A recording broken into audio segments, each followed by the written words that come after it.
I'm Jenny Powers. I am in charge of the alumni fund for CEE this year. I am a dermatologist at Johns Hopkins. What about you? Excellent. I'm Rick Lee, RSI class of 88. Jenny was class of 99.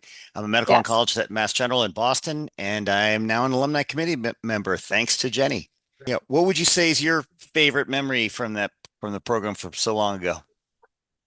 I mean, so many things. The 4th of July on the Esplanade, running around MIT, doing long runs around Boston. And, I think most importantly, engaging with these people who I ended up going to college with and to medical school with. And we've talked about this before too. Like, we will be out in professional life and you will meet someone who just blows your socks off, like Aaron Kesselheim. And you'll find Yeah, out they're a Rickoid. And you're like, that's crazy. Like, we had the same experience as 17-year-olds, and you immediately recognize like how engaged they are. There's just a level of um, you know, um, taking both life and career to this next level.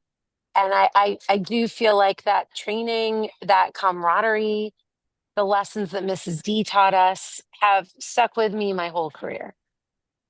I totally agree. And often when I Hmm. ask people that they've that was like the single most influential thing that they did in their young Hmm. lives that Hmm. influenced their just what they developed into, whether it was in science and medicine or Right. engineering or not. And I think that's the part that is really the most remarkable thing is teaching us to think independently. Hmm.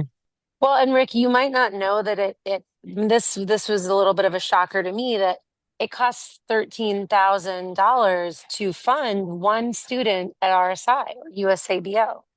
So to me, when I learned that, I mean, I already had a sense of gratitude, but it made me realize that it does take funds, as my dad always says, no money, no mission. You've got to have the funds in order to support it and make it sustainable and available to others. So that's why we have the fund. That's why CE makes it so easy to donate.